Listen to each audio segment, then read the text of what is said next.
सिडनीचं opera house, दुबईचं Burj Khalifa, London, Egypt, statue of unity. अरे कुठं कुठं पोहोचलाय आपला मराठी माणूस. ए भाटुपाचा व्हिडिओ नाहीये. हा माहितीये, पण ही काय फक्त फिरण्याची ठिकाणं नाहीये.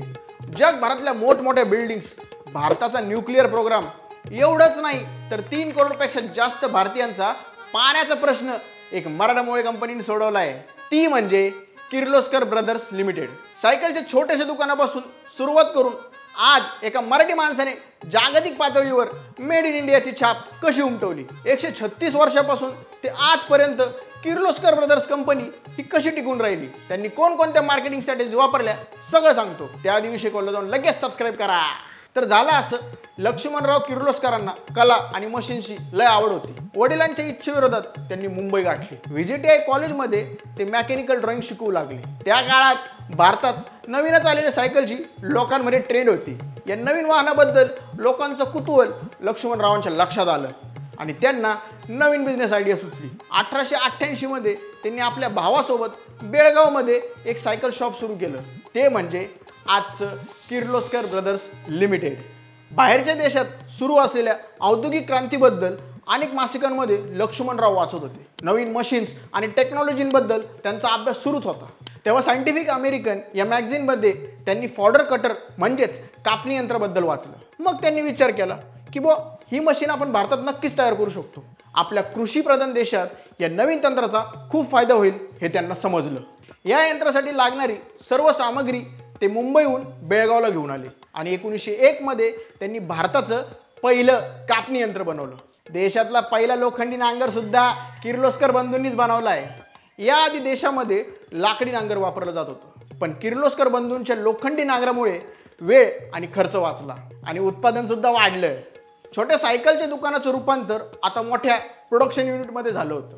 लोकवस्तीच्या ठिकाणी असलेल्या या कंपनीचा त्रास आसपासच्या लोकांना होऊ लागला. त्यांच्या फॅक्टरीवर नोटीसही लागली.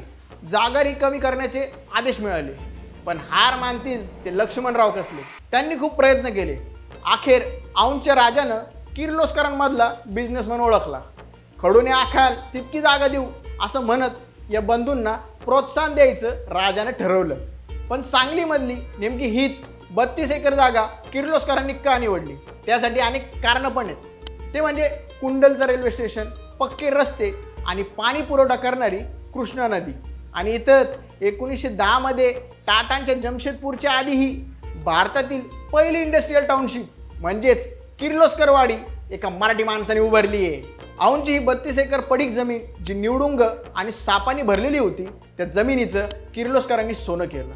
किर्लोस्करवाडीमधल्या सुविधा बॉस्टनपेक्षाही उत्तम आहेत असे एकदा लक्ष्मणराव US परत आल्यावर म्हणाले होते. ही वाडी किर्लोस्करांना कुटुंबासारखी होती. त्यांनी नेहमीच कर्मचाऱ्यांचा प्रथम विचार केला. अस्पृश्यता, जाती भेदभाव या भावनांचा इथे विरोध होता. सगळ्यांना एक समान वागणूक दिली जात होती. अगदी स्वातंत्र्याच्या लढाईतले क्रांतिकारी सुद्धा इथे आसरा घ्यायचे. किर्लोस्करांचे भारतीय बनावटीचे लोखंडी नांगर आता शेतकऱ्यांमध्ये प्रसिद्ध होत होते. लक्ष्मणरावांचं ठाम मत होतं की प्रॉफिट मार्जिन कमी असलं तरी चालेल, पण मार्केटमध्ये प्रोडक्टचं सेल वाढलाच पाहिजे. आता स्वातंत्र्य लढाईत भारतीय अर्थव्यवस्था हल्ली होती, तरी किर्लोस्कर डगमगले नाही. 1920 पर्यंत ऊस कापण्याच्या यंत्रापासून ते हॉस्पिटल बेडपर्यंत असे अनेक लोखंडी प्रोडक्ट्स त्यांनी बनवले. इतर देशांच्या प्रगतीवर सुद्धा त्यांचं लक्ष होतं. त्यांच्या बिझनेस स्ट्रॅटेजी आणि टेक्नॉलॉजीचा अभ्यास आपल्याकडे कसा वापरता येईल याचा ते विचार करू लागले. या विचाराने शंतनुराव किर्लोस्कर म्हणजेच लक्ष्मणरावांचा थोरला मुलगा अमेरिकेतल्या MIT मध्ये इंजिनिअरिंगचं शिक्षण घेण्यासाठी गेला. वडिलांप्रमाणेच देशाची सेवा करायची आणि गरिबी संपवायची हे त्यांनी ठरवलं होतं आणि 1926 मध्ये ते कंपनीत सहभागी झाले.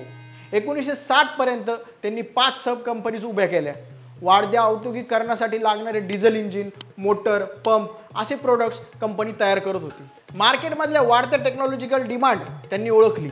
फक्त भारतापुरतं मर्यादित न राहता आता किर्लोस्कर बंधू आशिया, युरोप, अमेरिका या देशातही पोहोचले.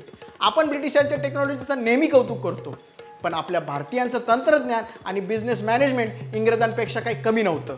लोकमान्य टिळक, जवाहरलाल नेहरू ते अगदी राजीव गांधीपर्यंत सगळ्या लीडर्सकडून किर्लोस्करांना भरपूर आदर मिळाला. 1988 मध्ये कंपनीला 100 वर्षसुद्धा पूर्ण झाली. त्यानिमित्ताने तेव्हाचे पंतप्रधान राजीव गांधी यांनी 1989ला पोस्ट स्टॅम्प सुद्धा रिलीज केला. शंतनुरावांची जिद्द, ज्ञान आणि बिझनेस सेन्स यामुळे 1951 पासून ते 1990 पर्यंत कंपनीचा महसूल तब्बल 32,000% वाढला. कंपनीच्या यशाचा फायदा देशाच्या अर्थव्यवस्थेला झालाच पाहिजे असा त्यांचा प्रयत्न होता. 1965 मध्ये त्यांच्या या योगदानामुळे त्यांना पद्मभूषण देऊन सन्मानित करण्यात आलं. ते नेहमी म्हणायचे, यंत्र हे माणसाचे शत्रू नसून मित्र आहेत. अजून मशीन बनवा म्हणजे अजून नोकऱ्या मिळतील. गेल्या 136 वर्षात किर्लोस्करांच्या इंडस्ट्रियल साम्राज्याने 16 कंपनीज आणि 30हून अधिक टेक्नॉलॉजीजमध्ये आपलं वर्चस्व दाखवलं. ISO सर्टिफिकेट मिळवणारी भारतातील पहिली इलेक्ट्रिकल कंपनी सुद्धा KBLच. त्याच सोबत भारताला लोखंडी नांगर, सेंट्रिफ्युगल पंप, डिझेल इंजिन आणि इलेक्ट्रिक मोटर अशी अनेक यंत्र सर्वात पहिल्यांदा किर्लोस्करांनी दिली. काळानुसार स्वतःला सतत अपडेट करणारी ही कंपनी आज 165 देशांमध्ये लीडिंग वॉटर पंप सप्लायर आहे. त्याचसोबत KBLने मार्च 2007 मध्ये गुजरात सरकारसाठी जगातील सर्वात मोठ्या इरिगेशन प्रकल्पाची सुरुवात केली, सरदार सरोवर धरण प्रकल्प. त्यांचा प्रवाह इथं थांबत नाही. आज भारतातल्या 35% नागरिकांना पाणी पुरवठा देखील यांच्यामुळेच होतो. तर मेड इन इंडियाचा नारा जगाच्या कानाकोपऱ्यात पोहोचवणाऱ्या किर्लोस्कर ब्रदर्स यांना विषय खोलचा सलाम. असे बरेच मराठमोळे ब्रँड्स आम्ही घेऊन येणार आहोत. त्यांच्या इन्स्पिरेशनल बिझनेस स्टोरी जाणून घेण्यासाठी विषय खोलला नक्की लाईक करा, शेअर करा आणि सबस्क्राईब करा. तुम्हाला कुठल्या बिझनेसमॅन बद्दल ऐकायला आवडेल हे नक्की आम्हाला कमेंट करून सांगा. जय महाराष्ट्र.